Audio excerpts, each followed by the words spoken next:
নমস্কাৰ স্বাগতম জনাইছোঁ সকলোকে আমাৰ আসাম ডাইৰেক্ট ৰিক্ৰুইটমেণ্টৰ এটা যথেষ্ট গুৰুত্বপূৰ্ণ ভিডিঅ'লৈ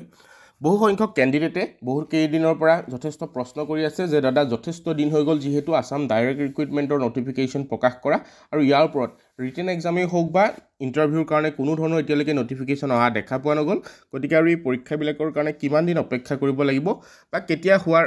পূৰ্ণ সম্ভাৱনা আছে ইয়াৰ ওপৰত যদি কিবা তথ্য আপোনাৰ হাতত আছে আগবঢ়াব গতিকে দুই এটা বিশেষ তথ্য আপোনালোকৰ কাৰণে আগবঢ়াবলৈ এই ভিডিঅ'টো ক্ৰিয়েট কৰিছোঁ অনুগ্ৰহ কৰি আপোনালোকে ভিডিঅ'টো কমপ্লিট ৱাচ কৰিব আপোনালোকে জানিব বিচৰা তথ্যকেইটা জানিব পাৰিব চাওক মোৰ নিজৰ ফালৰ পৰা কোনো বিশেষ এনেধৰণে আপোনালোকক জনাবলৈ মই চেষ্টা কৰা নাই যি তথ্য লাভ কৰিছোঁ এয়া অসম চৰকাৰৰ ফালৰ পৰাই লাভ কৰা বিশেষ তথ্যৰ সূত্ৰে আপোনালোকক জনাব আগবাঢ়িছোঁ আসাম ডাইৰেক্ট ৰিক্ৰুইটমেণ্টৰ এক্সামসমূহ অৰ্থাৎ যিবিলাক ৰিটেন এক্সাম অনুষ্ঠিত হ'ব সকলোৱে আমি এটা কথা জানো অলপ দিনৰ আগতে আমাৰ মন্ত্ৰী হিমন্ত বিশ্ব শৰ্মা ছাৰে এক জনসভাত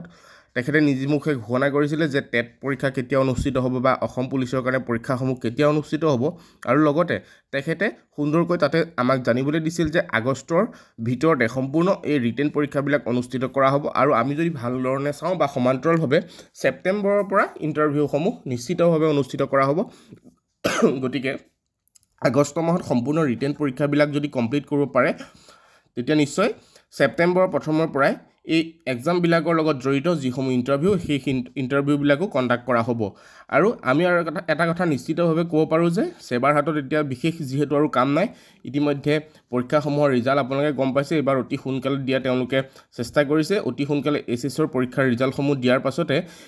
পূৰ্ণগতিত এই পৰীক্ষাসমূহৰ কামত নিশ্চয় লাগিব সেৱা কৰ্তৃপক্ষ আৰু আমি তেতিয়ালৈকে অপেক্ষা কৰোঁ আমি পোৱা তথ্য অনুসৰি আগষ্ট মাহৰ প্ৰথমৰ পৰাই এই পৰীক্ষাবিলাকৰ ৰিটেন আৰম্ভ হ'ব আৰু লগতে ইণ্টাৰভিউসমূহ